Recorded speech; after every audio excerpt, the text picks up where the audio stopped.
IIT JEE का exam जब subjective होता था, ये उस टाइम का क्वेश्चन है 1987 का, 6 मार्क्स का क्वेश्चन आया था। तो डेफिनेटली कैलकुलेशन के पॉइंट ऑफ व्यू से थोड़ा हेल्दी होगा। बट एक बात समझ लीजिए कि इस टाइप के क्वेश्चन आजकल ऑब्जेक्टिव में भी आने लग गए। पता नहीं क्या सिनेरियो चला है। तो थोड़ी सी स्पीड हमारी होनी चाहिए, पर मैं स्पीड से नहीं करूँगा, मैं तो आपको समझाने की कोशिश करूँगा। इसके अंदर ट्रांसफॉर्मेशन और कर्व का भी अच्छा खासा एप्लीकेशन है। तो चलिए क्वेश्चन स्टार्ट करते हैं।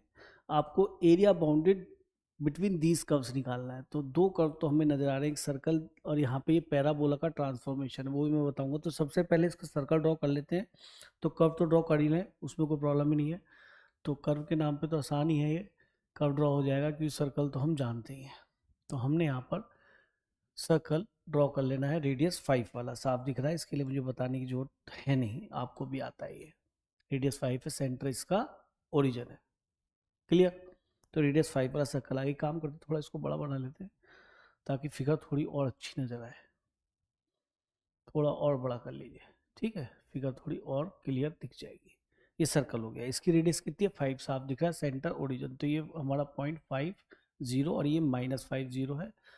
तो यहाँ पर हमारा सर्कल आ गया। इसके बाद ये जो कर्व है, इसके लिए आपने मेहनत करनी है थोड़ी सी, और आपको आती हुई है। एक बार फिर देखते हैं। देखिए बेटा, अगर मैं एक ट्रांसफॉर्मेशन करूँ इस कर्व का, 4y इक्वल टू मॉडुलस हटा दूँ तो ये कर्व मुझे ऐसा नजर आने लगेगा। और ये तो हम जानते हैं, तो सर पैराबोला है, क्योंकि एक वेरिएबल में लीनियर है, y की पावर 1 है, और दूसरे वेरिएबल में क्वाड्रेटिक नजर आ रही है, डिग्री 2 है। लेकिन ये हमारे स्टैंडर्ड से अलग केस है, क्योंकि शिफ्टिंग केस बनेगा ये। अब शिफ्टिंग कैसे बनेगा, जरा ध्यान से देखिए। अगर हम आपसे कहें कि मैं इसके अंदर 4 से डिवाइड कर देता हूँ तो कोई प्रॉब्लम नहीं। अब मैं इसमें से 1 और हटा लेता हूँ, ट्रांसफॉर्म करता चला जा रहा हूँ, तो शायद आपको नज़र आ जाएगा। -4 को अगर मैं उधर ले जाऊँ तो आपको दिखाई देगा x² इक्वल टू -4ay। तो पहले हम इसको ड्रॉ करेंगे, इसकी हेल्प से हम इसको ड्रॉ करेंगे, इसकी हेल्प से इसको ड्रॉ करेंगे, इसकी हेल्प से ये ड्रॉ हो जाएगा। तो अगर मैं पहले कर्व की बात करूँ तो शायद ये आपको नज़र आ चुका है कि ये कर्व क्या बनेगा। ये कर्व क्या बनेगा कि सर ये तो पैराबोला है, ओपनिंग डाउनवर्ड्स। इसमें मुझे लगता है कोई समस्या नहीं है।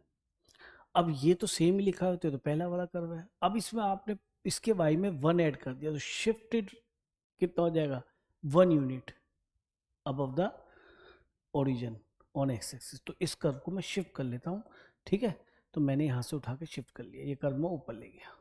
ये कर्व कौन सा हो गया, कर्व नंबर 2। ये कर्व नंबर 2 हमारा आ गया। 1 वो था, ये 2 आ गया। हम जानते हैं शिफ्टिंग इस तरीके से। तो ये ओबियसली ये पॉइंट हमारा कितना बन गया, 0,1। अच्छा, क्योंकि इस कर्व को मुझे यहाँ पे भी प्लॉट करना है, क्योंकि मुझे इसके अंदर जो है इनका बाउंड्री एरिया निकालना है तीनों कर्व्स का।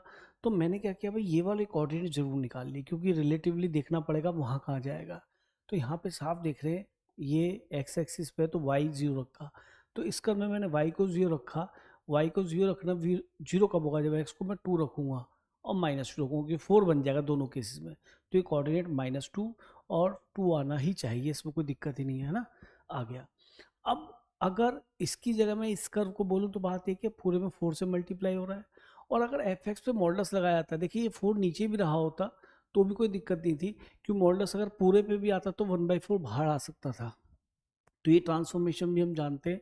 अगर एफ एक्स पे पूरे पे मॉडुलस लगाते हैं तो होता क्या है, ये नीचे वाला कर्व तो कैंसिल होता है, ये नीचे वाला कर्व पूरा कैंसिल होता है, और इसकी इमेज हमें एक्स एक्सिस के से मिल जाती है ऊपर, ठीक है। इमेज इन एक्स एक्सिस लेनी होती है, तो नीचे कर्व है तो ये ऊपर इमेज आपकी पहुंच जाएगी इस तरीके से। ये कर्व कुछ इस तरह से नजर आएगा। तो ये हमारा नेट कर्व विद मॉडुलस बन चुका है। ये हमारा कर्व नंबर 3 है और यही हमारा आंसर है। ये भी कर्व नंबर 3 ही है, ठीक। भाई 4 को इधर उधर ले आओ, उससे फर्क क्या पड़ता है, वो तो कांस्टेंट है। तो ठीक है, हमें आइडिया भी है, यहाँ पे कहीं आपका 2 है और यहाँ पे कहीं आपका -2 है, और कर्व हम ड्रॉ कर लेते हैं। ये पैराबोला वाला पोर्शन ये दिखाई दे रहा है यहाँ पे, और ये 2 यहाँ देख लीजिए, और ये कर्व इस तरह से आ जाए। तो अभी तक तो हमारा कर्व ड्रॉ हो चुका है। देखिए ये काम बहुत जल्दी हो सकता है, इसमें बहुत टाइम लगेगा, मेन टाइम लगता है पॉइंट टू इंटरसेक्शन निकालने पे। तो मैं यहीं से जब कर्व ट्रेसिंग कर रहा तभी लेके चला उस पॉइंट को, 2 और -2।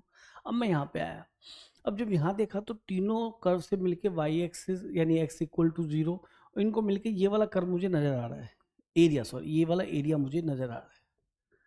जो कि मेरा रिक्वायर्ड एरिया है। अगर ये बात ठीक है तो मुझे लगता है कि मुझे इस पॉइंट की ज़रूरत है, और उसका तो मैंने कर ही लिया है, वो तो 2 है, और मैंने एक परपेंडिकुलर लाइन यहाँ पे ड्रॉ कर दी। चलेगा? हाँ जी। अब ये देखिए, हम एक काम करते हैं, ये पूरा एरिया सर्कल का निकाल लेते हैं, उसमें से ये वाला पोर्शन सबट्रैक्ट कर लेंगे। एक काम करते हैं, एक लाइन और ड्रॉ कर लेते हैं। ये लाइन ड्रॉ कर ली, perpendicular line on X axis. अब आप बताइए कि सर मुझे ये वाला कर्व और ये सर्कल, इनका पॉइंट इंटरसेक्शन चाहिए, तब मुझे ये पॉइंट का पता पड़ेगा, तो इसका मुझे एफसीसा मिलेगा कि ठीक है। अच्छा, अब ये डिसाइड करना है कि ये ब्रांच जो पैराबोला की तरफ से आई है यहाँ से, इसका इक्वेशन क्या है। तो आप देख रहे हैं एक्स आपका 2 से आगे है। अगर मैं यहाँ पे 2 से आगे कोई भी नंबर रखूँगा, मॉडुलस छोड़ो, ये देखो कि अगर मैं यहाँ पे 2 से बड़ा कोई भी नंबर रखूँगा, एनी नंबर, तो ये नेट वैल्यू क्या मिलेगी, मुझे ये वैल्यू नेगेटिव ही मिलेगी। और अगर मॉडुलस के अंदर नेगेटिव साइन बनता है तो उस केस में हम नेगेटिव साइन के साथ उसे ओपन कर लेते हैं। तो ये वाली branch minus of 4 minus x square बनेगी। अब मैं आया यहाँ पे कि सर इस ब्रांच की मुझे इक्वेशन चाहिए। तो यहाँ देखिए 2 से जस्ट छोटा है। अगर 2 से छोटा नंबर मैं मॉडुलस के अंदर लूँगा कोई भी, तो श्योर है कि ये पॉजिटिव बनेगा। और अगर ये पॉजिटिव बनेगा, क्योंकि 4 पे 0, 2 पे 0 बन गया है, इसके बाद ये पॉजिटिव बनेगा, तो ये पॉजिटिव साइन के साथ खुलेगा। तो ये रिजल्ट मिलेगा 4y equal to, positive sign के साथ ओपन करेंगे तो 4 माइनस एक्स स्क्वायर आएगा। अब दोनों ब्रांच मिल चुकी हैं। अब तो शायद क्वेश्चन अब आपको आगे आता है, इसमें बताने वाली जरूरत कोई है नहीं मुझे लगता है, क्योंकि हम इसके अंदर 0 से लेके यहाँ तक जाएंगे। अच्छा, अब पॉइंट ऑफ इंटरसेक्शन भी खोज लो भाई। मुझे तो ऐसा फील आता है कि सर्कल हमारा ये है x square plus y square equal to 5 square. तो अगर मैं इन दोनों कर्व्स को सॉल्व करूंगा, एक तो ये है कि यहाँ से वाई स्क्वायर की वैल्यू यहाँ रखूँ और सिंप्लीफाई करूँ। दूसरा मैंने कहा कुछ देख लेते हैं, या तो 3 और 4 इसमें आते हैं, क्योंकि ट्रिपलेट है 3 और 4 का। तो 3 स्क्वायर प्लस 4 स्क्वायर 25 होता है, और 4 स्क्वायर प्लस 3 स्क्वायर भी। तो मैंने यहाँ पे एक्स को 4 लिया और वाई को मैंने 3 लिया। आप 3 4 4 3 कुछ भी ले सकते थे, बस ये देख लो कि आपने एक्स को 4 लिया है, वाई को 3 लिखा है। तो क्या ये इसमें भी सेटिस्फाई करता है? तो दोनों का कॉमन पॉइंट हो जाएगा, तो वो इनका पॉइंट ऑफ इंटरसेक्शन श्योर बन जाएगा। तो हमने x को 4 डाला, तो ये हो गया 16, है ना। 16 माइनस 4 कितना हो जाएगा, माइनस का 12, और एक माइनस लगा तो प्लस 12 आ जाएगा। अब यहाँ रखा 3, 3 4 जो 12, ये ऐसे ये दोनों बराबर आ गए। इसका मतलब यही ऐसा कॉमन पॉइंट है जो दोनों कर पे है। तो अपना जो तुक्का है वो फिट हो गया, और इसका एब्सिसा 4 हो गया। अब इंटीग्रेशन के नाम पे आपने क्या करना है वो देख लो। अब एक काम करते हैं, इसको हम अगले पेज पे इसकी बात करते हैं। तो जरा ध्यान से देखो, ये एक पेज हमारा आ चुका है। अब यहाँ पे हम इंटीग्रेशन को देखते हैं क्या बनेगा। देखिए, हमने ये इंटीग्रेट करना है, एरिया निकालना है, फाइनल स्टेप की तरफ जा रहे हैं। अब आप देखिए, हमने क्या करना है कि यहाँ पे 0 से लेके पूरा 4 तक इंटीग्रेट कर लेते हैं। तो हमें एक तो ये वाला बबल्स वाला एरिया भी आ जाएगा इसके अंदर हमारे लिए, और एक शायद ये भी एरिया आ जाएगा। ध्यान से देखें तो ये वाला नीला वाला पानी, ये वाइट वाला पानी हमारा एम है, ये येलो बबल्स है, और ये वाला एरिया में 0 से लेके 4 तक under the curve above the x axis y d x आता है। और वाई किसका है कि सर ये तो सर्कल का पार्ट है। तो ठीक है, हमने इसको इंटीग्रेट किया from 0 to 4, from 0 to 4 y of circle d x, क्योंकि अबव द एक्सिस तो वाई लिखना ही बहुत है, मॉडल्स लगाने की जरूरत है, हमें कन्फर्म है कि हमारा कर्व वाई ऊपर है। तो ये 0 से लेकर 4 तक का पूरा एरिया आ गया। ये वाइट वाला पानी भी, ब्लू वाला पानी भी, और येलो वाले बबल्स भी है। ये टोटल एरिया मिल गया। अब इसमें से येलो बबल निकालना है प्लस, और ये ब्लू वाला पानी निकालना है। ठीक है, निकाल देते हैं। माइनस 0 से लेके हम 2 तक चले, और इसको हमने वाई ऑफ फर्स्ट बोल दिया, पहले दिख रहा है ना, सेम ही है। तो वाई ऑफ फर्स्ट को हमने पैराबोला को इंटीग्रेट कर दिया, कहाँ से कहाँ तक भाई, under the curve above the x axis, सीधा ये वाई है। डी एक्स 0 से 2, ये डिलीट मार दिया इसमें से, और एक और डिलीट मारते हैं 2 से लेके 4, 2 से लेके 4, और वाई ऑफ सेकंड ले लिया था हमने कर्व से, इसे सेकंड ले लेते हैं वाई ऑफ सेकंड, और इंटीग्रेट कर देते हैं 2 से लेके 4 तक। तो ये वाला एरिया भी हमने यहाँ से हटा दिया, under the curve of the x axis y d x formula हमारा होता है डायरेक्टली। तो ये अब हमें सिंप्लीफाई करना है। वैसे मेरा मानना है इतना काम करने में ज़्यादा टाइम लगेगा, इंटीग्रेशन यहाँ पे थोड़ा, क्योंकि लेंथी वाला फॉर्मूला आने वाला है। अब यहाँ पे देखिए, ये हुआ 0 से 4, वाई ऑफ सर्कल क्या मिलेगा, under root 25 minus x square, plus minus आएगा लेकिन हमें प्लस लेना है, क्यों? क्योंकि हमारी अबव वाली ब्रांच यूज हो रही है अबव एक्स एक्सिस, डाउन वाली ब्रांच होगी minus of 25 minus x square, ठीक है, प्लस माइनस मिलता है ना, माइनस 0 से 2, हाँ जी, ये वैल्यू क्या आएगी, वाई ऑफ फर्स्ट 1/4 तो बाहर आ जाएगा, ठीक है, और ये आ जाएगा 4 माइनस एक्स स्क्वायर। चलो यहाँ पे तो कुछ राहत है, आराम से हो जाएगा, फिर ये 1/4 और यहाँ पे माइनस भी आएगा तो प्लस हो जाएगा 2 to 4 और ये भी 4 माइनस एक्स स्क्वायर। तो अब हमें इंटीग्रेट करना है, ये फॉर्मूला सभी को याद होता है, ये होता है x/2 रूट में same plus A square 25 A square by 2 और साइन इनवर्स x अपॉन ए होगा बेटा 5 का स्क्वायर, तो ए 5 आएगा ना कि 25 आएगा। चलो इसको सिंप्लीफाई कर लेते हैं पहले, उसको बाद में देखेंगे। 0 से 4, तो हमने इसके अंदर 4 पुट किया तो 4/2 तो 2 आ गया, 4 रखा तो 16 माइनस 25 है ना, तो 60 माइनस 25 9 आएगा, 9 का 3 आ गया 25/2 और ये हो गया साइन इनवर्स 4/5। अब हमने यहाँ पे 0 रखा, 0 रखने से यहाँ से 0 मिल गया, 0 रखने पे यहाँ भी 0 मिल गया, साइन इनवर्स 0 क्या होता है, 0 होता है। इसकी कहानी खत्म।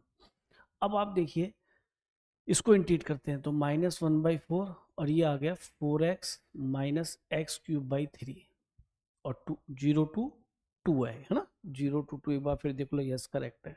इसके बाद हम इसके आगे चले और इसने इंटीग्रेशन बताया 1/4, ये भी आएगा 4x minus x³/3 and 2 to 4, एक बार देख लो 2 to 4 ही है, तो ठीक है, इसको सिंप्लीफाई करते हैं। -1/4 हमने 2 रखा तो ये बन गया 8 और ये बन गया 8/3, अपर माइनस लोअर, लोअर तो 0 ही है क्योंकि x को 0 रखेंगे, यहाँ भी 0 मिलेगा 1/4। अब रखा हमने 4 तो 4 से 16 आ गया, 4 से 4 तो 16 चुके 64, 64/3 आ गया, फिर बीच में माइनस, अब लोअर लिमिट पुट कर रहे हैं, 2 रखा तो ये मिल गया बेटा 8 माइनस 8/3। तो चलिए इसके साथ भी मेहनत कर लेते हैं, ये आया -1/4 और ये आ गया 3 और 2 टाइम्स 8, यानी कि ये 3 टाइम्स 8 है, वो 1 टाइम्स 8 है, तो 2 टाइम्स 8 आ गया बाई 3, ठीक है, तो ये हो गया -16/12। अब यहाँ पे क्या देखते हैं क्या आता है, 1/4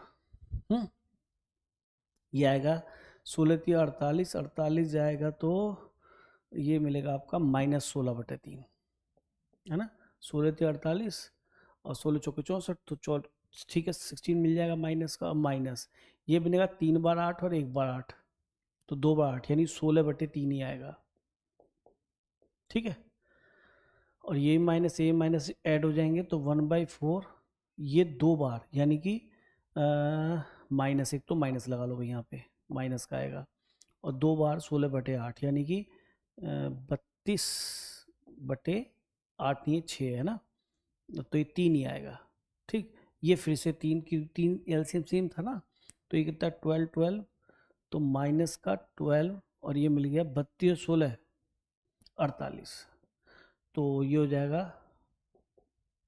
5 चौक 48, तो ये आ गया -4, तो -4 और 6, तो यहाँ से कितना मिल जाएगा, ये 6 है वो -4 है तो 2 मिल जाएगा, 2 + 5/2 साइन इनवर्स 4/5। अभी आपने उधर का एरिया निकालना है, आपको इधर का भी निकालना था, सेम होगा, ट्वाइस कर दीजिए, जैसे मैंने इसका ट्वाइस किया तो ये 4 + 25 साइन इनवर्स 4/5 हो जाएगा, ठीक है। तो इस टाइप की कैलकुलेशंस काफ़ी आती हैं, जेईई मेन भी इस तरीके का क्वेश्चन सेम पूछ चुका है, तभी मैंने ये क्वेश्चन किया है और आपको ये बताना चाहा है कि 87 क्वेश्चन जेईई मेन भी पूछ चुका है, आप देखना आपको जेईई मेन के पेपर से मिल जाएगा ये क्वेश्चन।